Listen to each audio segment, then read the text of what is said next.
como que uma das organizações mais poderosas da história se dividiu? Até que ponto estudar humanas pode revolucionar toda uma época? Essas são apenas algumas das várias perguntas que podemos nos fazer quando estudamos com mais atenção o que foi a Reforma Protestante, a primeira das reformas religiosas que abalaram o mundo da Idade Moderna. Esse é mais um daqueles assuntos clássicos da história que todos nós, vez ou outra, precisamos estudar na época lá da escola, né?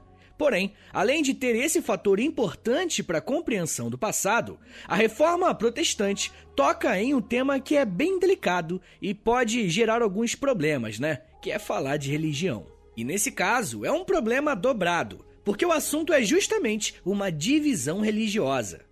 E sabendo que eu posso estar caminhando em um terreno mais delicado, eu quero deixar claro que o meu objetivo aqui não é tentar convencer ninguém de nada. Eu não quero falar qual lado estava mais certo do que o outro ou algo do tipo. O que a gente vai fazer aqui hoje é falar sobre a Reforma Protestante em uma perspectiva histórica e não religiosa. Por mais que eu precise sim falar sobre alguns conceitos religiosos. Mas, como sempre, eu vou basear o meu conteúdo em fontes e em autores confiáveis, para que você aprenda esse conteúdo da melhor forma possível. As fontes que eu usei estão na descrição do episódio. Mas enfim, gente, sem dúvidas, a Reforma Protestante foi um evento que transformou o mundo. E podemos afirmar isso porque é muito difícil estudarmos qualquer tema que envolva a Europa e não fale da Igreja Católica, nem que seja de uma forma indireta. Para compreendermos o tamanho do abalo da Reforma Protestante, é necessário entender o tamanho e a influência da Igreja Católica na Europa. Durante todo o período medieval, a Igreja se colocou como um importante elemento religioso, cultural e, por vezes, político. Eu já comentei algumas vezes que, com a queda do Império Romano, a Igreja Católica foi um dos locais de preservação da cultura que estava se perdendo com as invasões estrangeiras. Conforme a Idade Média avançava, a Igreja se tornava também um importante elemento político nas alianças dos reis e dos senhores feudais. E quem resume muito bem como se deu esse processo é o historiador Leo Huberman, ao dizer que, abre aspas, nos primórdios do feudalismo, a Igreja foi um elemento dinâmico e progressista. Preservou muito da cultura do Império Romano, incentivou o ensino e fundou escolas. Ajudou os pobres, cuidou das crianças desamparadas em seus orfanatos e construiu hospitais para os doentes. Mas há outro aspecto da questão. Enquanto os nobres dividiam suas propriedades a fim de atrair simpatizantes, a Igreja adquiria mais e mais terras. Fecha aspas. Esse trecho é importante porque mostra essa dualidade em relação à Igreja durante os anos. E é aquela parada, né, gente? Quando começamos a misturar política com religião, as coisas tendem a ficar um pouco mais complicadas. E não precisa ficar bravo comigo, tá? Na história da Igreja Católica, surgiu uma série de membros e figuras importantes que tentavam apontar que esse poderia ser um caminho perigoso. Eu já vou citar alguns exemplos de pessoas que passaram a apontar alguns pontos de melhoria da Igreja Católica. Mas antes eu preciso dizer que nenhuma mudança histórica acontece no vácuo, ou seja, acontece do nada. Compreender o contexto social que a Reforma Protestante aconteceu é tão importante quanto compreender o fenômeno em si. Desde o século XIV e XV, a Europa estava passando por um processo que hoje chamamos de renascimento cultural. Inclusive, se esse for um tema que vocês querem ouvir, manda um comentário lá na última foto do Instagram, porque aí eu vou saber que vocês estão afim, tá? É no @História em Meia Hora. Bom, mas eu não vou entrar em muitos detalhes sobre o Renascimento em si, mas o que precisamos saber sobre ele é que os renascentistas buscavam um retorno ao que chamamos de Antiguidade Clássica, que é basicamente Roma e Grécia Antiga. Era clara a tentativa de reavivar a cultura desse período. Um dos métodos de resgate que os envolvidos nesse processo praticavam era através do conhecimento das chamadas belas letras. Esse era o nome usado para se referir a disciplinas como literatura, filosofia e latim clássico. Só que os renascentistas não se contentaram somente em estudar esses escritos clássicos. Eles perceberam que seria necessário estudar com os documentos originais de determinada matéria. A partir de então, vários mecenas e alguns reis incentivaram a criação de algumas caravanas para buscarem fragmentos originais de textos clássicos. Com isso, uma nova corrente de pensamento e de trabalho se formou, conhecida como humanismo. Os humanistas eram um grupo que tinham como princípio usar esses livros originais para se aprofundarem nos estudos das humanidades, que são compostas por gramática, retórica, poesia, ética e, claro, história. Esse grupo acreditava que somente com o estudo das humanas seria possível o ser humano se diferenciar do restante dos animais. Para os humanistas, o ser humano se desenvolve através dos estudos das disciplinas que eu acabei de citar. E você pensando que o pessoal de humanas só curtia um barzinho na faculdade, né? Bom, mas a questão é que não foram apenas reis e mecenas que incentivaram a busca por esses documentos originais, tá? A própria Igreja Católica incentivou que essa busca fosse feita. Alguns papas patrocinaram artistas e membros da Igreja Católica para também buscarem os manuscritos originais da Bíblia. Através desses membros da Igreja foi fundado o humanismo cristão, muito bem representado na figura de Erasmo de Roterdã, que foi um desses intelectuais. O historiador Carter Lindbergh vai conseguir explicar muito bem por que o humanismo cristão foi tão importante para o surgimento de uma reforma protestante. Abre aspas. No meio das fontes e normas humanistas, incluíam a Escritura, que é a Bíblia, e os pais da Igreja, cujos escritos tornaram-se acessíveis por meio da recuperação e melhoria da erudição grega, hebraica e latina. Fecha aspas. Ou seja, quanto mais os humanistas se debruçavam nas línguas originais, mais eles podiam ler qual foi a intenção original dos autores dos textos, incluindo a própria Bíblia. Vai ser através do estudo das humanidades que alguns cristãos vão ter contato com o texto bíblico no original. E quando esses caras olharam para a realidade, viram que algumas coisas estavam erradas. Bem erradas. Quando falamos em reforma protestante, um dos primeiros nomes que vem à mente é Martinho Lutero. E isso acontece porque ele acabou sendo um dos principais personagens de mudança dentro da igreja, e suas ações representaram um marco para a história. Porém, não podemos cair no erro de achar que Lutero foi o primeiro a propor alguns pontos de melhoria. Como eu disse, várias pessoas apontaram pontos que estavam errados e outros que precisavam ser mudados. Em alguns casos, isso até gerou uma divisão na atuação dos papas. O chamado Grande Cisma, ou Cisma do Papado, foi um período entre os anos 1380 e 1417, onde 3 papas acreditavam que eram os legítimos líderes da igreja. E o problema é que os caras acreditavam nisso ao mesmo tempo.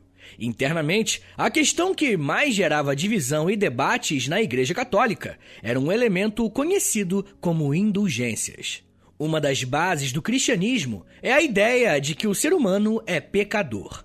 E por ser pecador, necessariamente precisa de alguém que o salve. Em determinado período da sua história, a Igreja Católica começou a aplicar a doutrina da indulgência, que, bem resumidamente, se tratava do perdão desses pecados.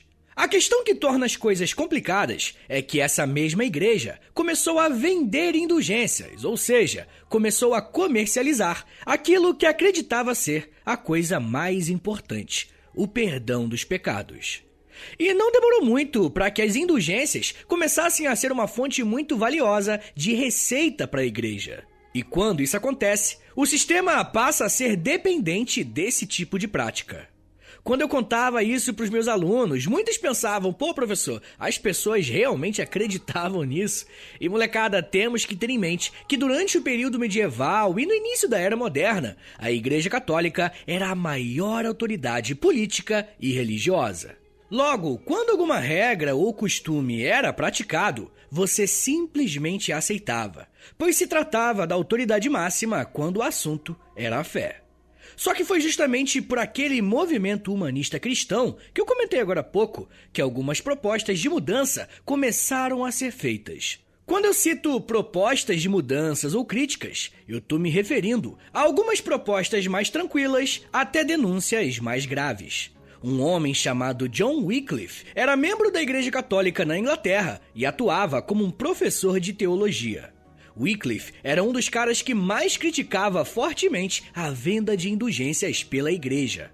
Esse professor do século XIV é considerado por muitos o primeiro a fazer esse tipo de crítica à Igreja, apontando os privilégios e luxos do clero.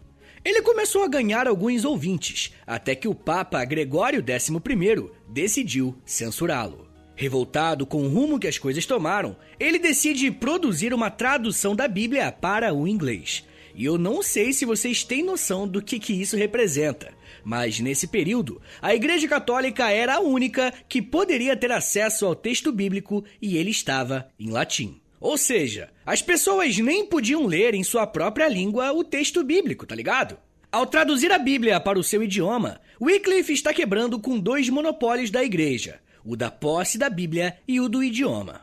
Os seguidores do teólogo inglês John Wycliffe, no século XIV, ficaram conhecidos como lollardos, um termo pejorativo da época. Eles criticavam o poder excessivo da Igreja, valorizavam a pobreza e defendiam livre acesso às Escrituras.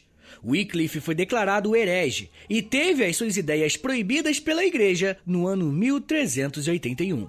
O trabalho do John Wycliffe foi fundamental para inspirar outras pessoas ao redor da Europa, como, por exemplo, o professor Jan Hus, da região da Boêmia, mas que viveu no século XV. Hus, ao contrário de Wycliffe, chegou a ser perseguido penalmente e foi até levado para a fogueira por não deixar de seguir a sua doutrina. A história de Jan Hus é simbólica para o movimento da Reforma Protestante, porque algumas testemunhas da execução afirmaram que o teólogo foi morto na fogueira enquanto cantava hinos. Os seguidores de Hus, conhecidos como hussitas, passaram a ser perseguidos pelo Papa Martinho V, dando início às Guerras Hussitas. Esses dois caras que eu citei para vocês são apenas alguns exemplos de teólogos que são conhecidos como pré-reformadores, que atuaram antes da data convencionalmente conhecida como a oficial da Reforma Protestante. O que eles mais criticavam era o enriquecimento da Igreja através da venda das indulgências. Mas teve um cara que foi ainda mais ácido em suas críticas. Era o teólogo Erasmo de Roterdã. Erasmo não criticou a questão do dinheiro na Igreja, e sim ela existir enquanto uma instituição que atua política e militarmente. Ele escreveu uma crítica satirizando o Papa Júlio II.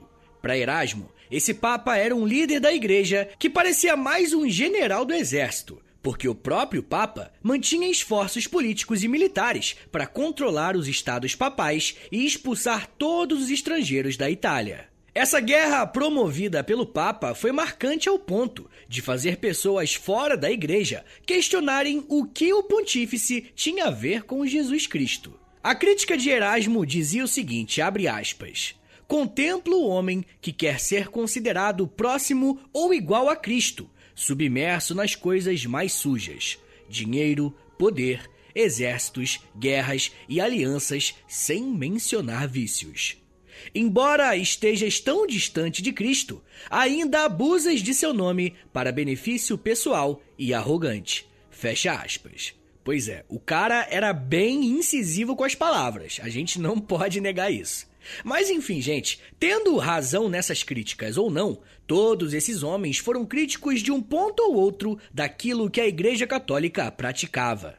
Mas fazer isso tinha alguns riscos, como de perder a vida, como aconteceu com Jan Hus.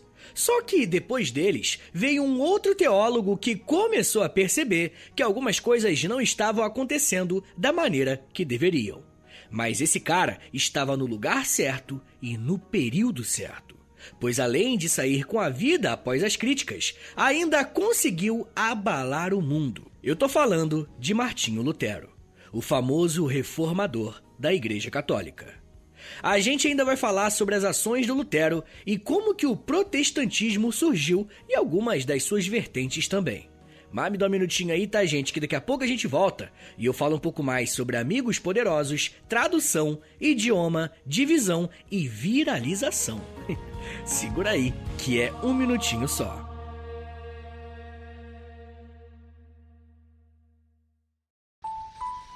Eu sempre sonhei em poder viver de criação e de educação.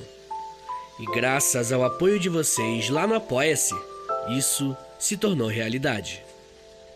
Entre em apoia.se/História em Meia Hora, que com 10, 20 ou 30 reais por mês, você não só contribui para esse trabalho continuar acontecendo, como também recebe recompensas exclusivas para os apoiadores. Com 10, você tem acesso a um podcast semanal exclusivo. Eu me aprofundo em um tema de um dos episódios da semana e envio diretamente para o seu e-mail através do Apoia-se. Já tem mais de 70 episódios por lá e você vai receber acesso a todos eles. Além do podcast exclusivo, com 20 reais, você também recebe acesso ao nosso Clube do Livro.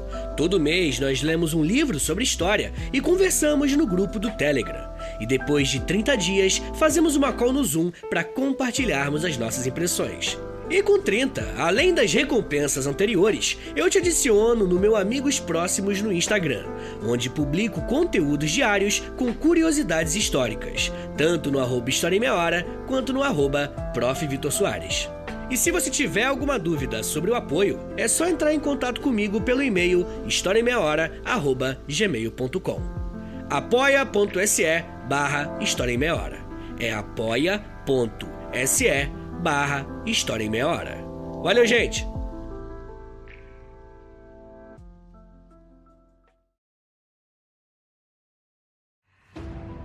This episode is brought to you by Peacock. The new Peacock original documentary, Matthew Perry, A Hollywood Tragedy, dives deep into the beloved actor's rise to fame and his tragic death. 5 people, including Perry's personal assistant, 2 medical doctors, and an alleged Hollywood drug dealer known as the Ketamine Queen, were charged with conspiracy to illegally provide Perry with the ketamine.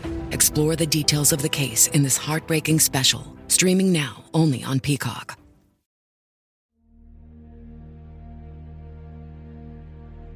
Abre aspas. Ao leitor cristão, paz e graça divina pelo Cristo. Vemos claramente nas Escrituras que só se pode chegar a Deus pela verdadeira fé e alcançar a beatitude apenas por meio de sua misericórdia. Precisamos, assim, necessariamente, de um tal guia e pastor, assim como está dito nas Escrituras. Fecha aspas. Essas palavras foram escritas por alguns camponeses na Alemanha no ano de 1525, e vemos aqui uma clara influência da Reforma Protestante.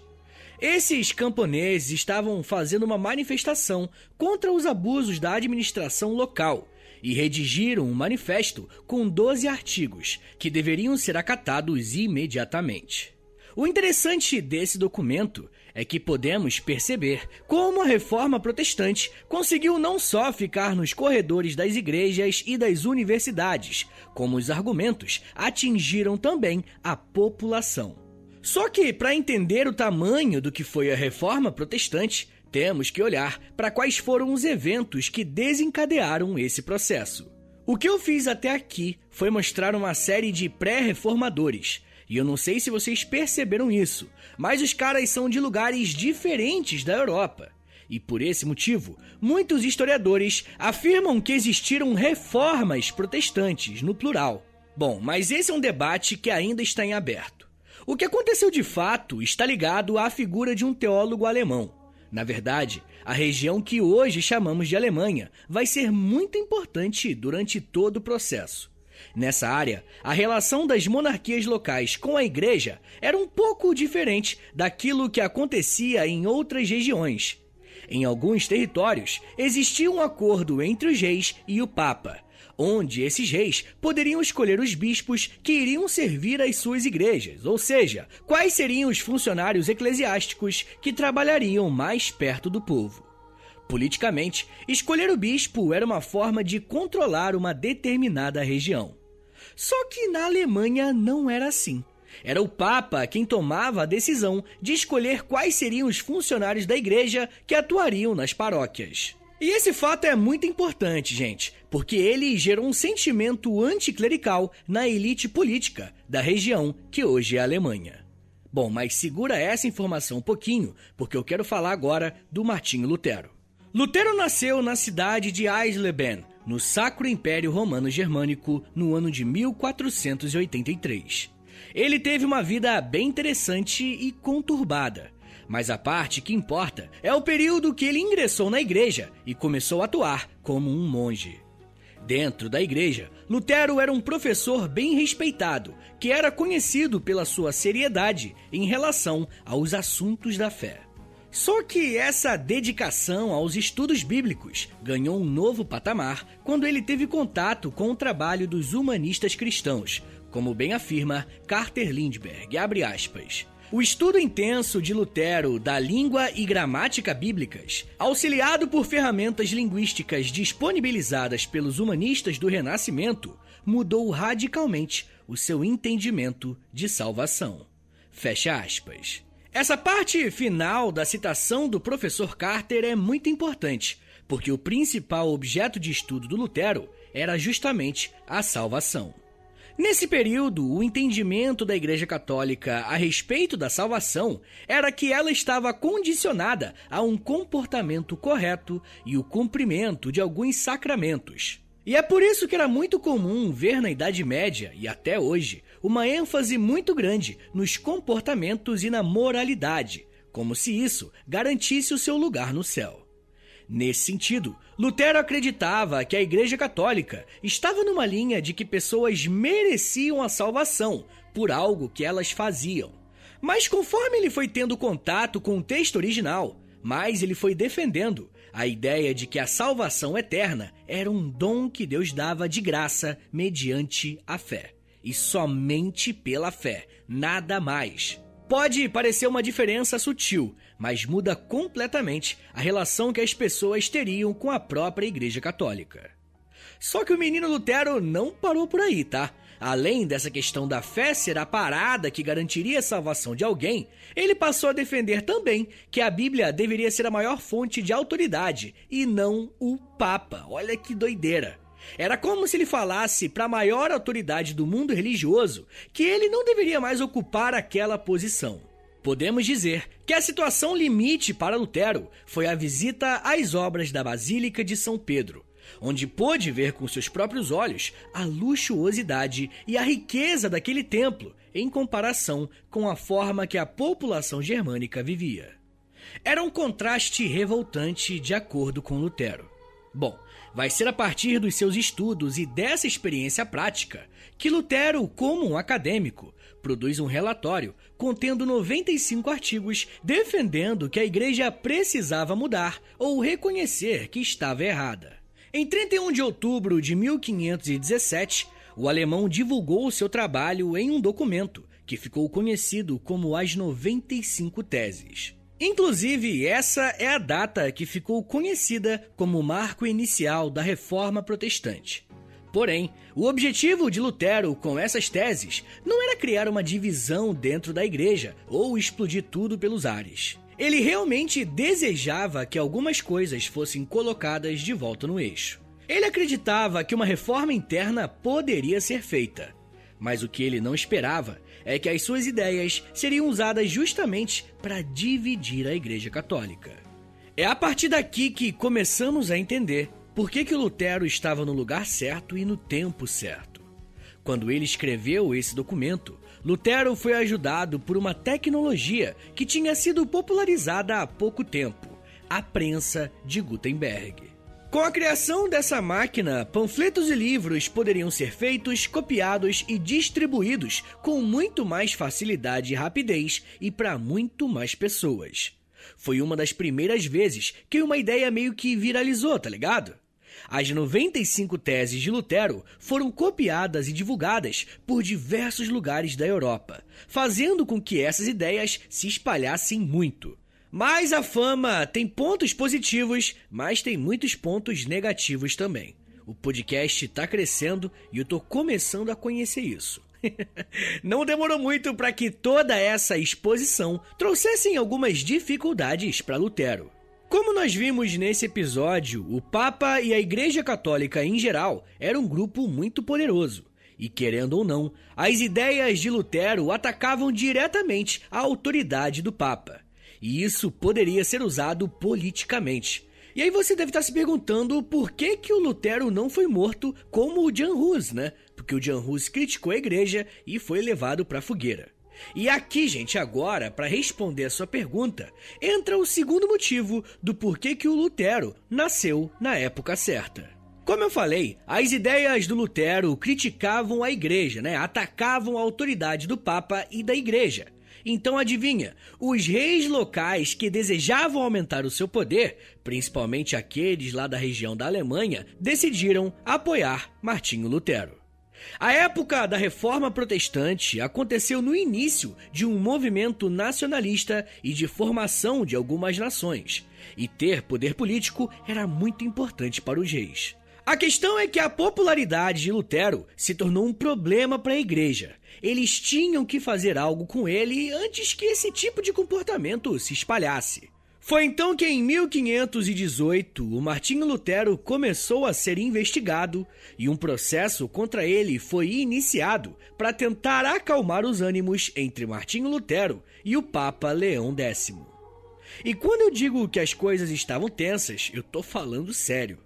Em 1520, o Papa enviou para Lutero um documento que chamamos de Bula Papal, afirmando que o professor teria que retirar as suas acusações e teses. Caso isso não fosse feito, ele seria excomungado. E adivinha o que o Lutero fez? Ele pegou um grupo de alunos, ele foi para uma praça pública e então rasgou e em seguida queimou o documento emitido pelo Papa. Poucos meses depois desse acontecimento, o Papa, de fato, excomungou Martinho Lutero da Igreja Católica. E para quem não sabe, excomungar é expulsar. Em 1521, o imperador do Sacro Império Romano Germânico, Carlos V, entrou na jogada e convocou uma audiência para que Lutero pudesse se retratar e ser reintegrado à Igreja. Esse encontro é conhecido como Dieta de Worms. De acordo com o protocolo, Lutero foi convidado para dizer que as suas teses estão erradas e que ele voltaria à obediência do Papa. Porém, foi nesse encontro que ele não só reafirma tudo o que já escreveu, como confronta o Papa mais uma vez, dizendo o seguinte, abre aspas, a não ser que eu esteja convencido pelo testemunho das Escrituras ou pela razão clara, sou obrigado pelas Escrituras que citei e minha consciência é cativa da palavra de Deus. Não posso e não irei negar nada, pois não é nem seguro e nem correto agir contra a consciência. Que Deus me ajude. Amém. Fecha aspas. Essa postura custou muito caro a Lutero. Além de sua expansão ser referendada mais uma vez, todos os seus escritos foram banidos e ele começou a ser perseguido. Mas como eu disse, Lutero viveu no momento certo, porque a essa altura, alguns reis tinham muito interesse nas obras de Lutero. Um desses nobres era o príncipe Frederico III da Saxônia, que protegeu Lutero do imperador e do papa. Frederico III exilou Lutero no castelo de Wartburg, lugar onde Lutero traduziu a Bíblia para o alemão, e continuou a escrever textos criticando a igreja. Socialmente, a Reforma Protestante foi um evento muito importante. Por exemplo, essa tradução da Bíblia que Lutero fez para o alemão foi extremamente importante para consolidar o idioma alemão que ainda estava se formando. Tanto que até hoje tem várias estátuas do Lutero pela Alemanha por conta de ser um dos precursores da unidade entre os germânicos. Além disso, a reforma foi um combustível para uma série de revoltas camponesas, como aquela que lemos no início do bloco. Boa parte da população com menos privilégios viu nos argumentos da reforma uma oportunidade de questionar as autoridades superiores com mais liberdade. Politicamente, a Reforma Protestante foi um dos pilares da criação de alguns estados nacionais, que deram mais poder aos reis locais em relação à Igreja. Com essa força, esses reis puderam centralizar o poder político em torno de si. E no campo religioso, a reforma também trouxe muitas mudanças. Como eu disse, é possível falar em reformas, pois o trabalho de Lutero foi espalhado e reinterpretado por muitos outros teólogos. Talvez o mais famoso deles seja João Calvino. Calvino foi um teólogo francês que atuou na Suíça. E ao contrário de Lutero, João Calvino desejava criar uma nova igreja, pois acreditava que a católica não tinha mais solução. A tese central de Calvino também era focado na salvação, mas ele acreditava que as pessoas eram predestinadas a serem salvas, ou seja, Deus escolhia conscientemente aqueles que seriam salvos para toda a eternidade. Para Calvino, as pessoas deveriam trabalhar com dedicação, levar uma vida sem luxo e guardar as suas economias. E isso sim seria uma demonstração de que elas eram predestinadas. Esse discurso foi muito bem aceito em países em que a burguesia estava se desenvolvendo. Anteriormente, os burgueses tinham muitos embates com a Igreja Católica em relação à postura econômica e à busca pela prosperidade financeira. Nesse sentido, o calvinismo foi muito importante para países como Suíça, Países Baixos, Inglaterra e futuramente as colônias na América do Norte. Eu estou falando dos Estados Unidos. Muitos pesquisadores até acreditam a Reforma Protestante como um dos marcos iniciais do capitalismo. De certa forma, a Reforma Protestante é um evento que teve o início oficial em 1517, mas que ainda não terminou. Afinal, as diversas divisões que surgiram a partir desse momento ainda estão presentes até hoje. Só que não podemos achar que a Igreja Católica não reagiu a esse movimento. Isso aconteceu em um fenômeno muito importante, conhecido como Contra-Reforma ou Reforma Católica. Mas isso é papo para outro episódio.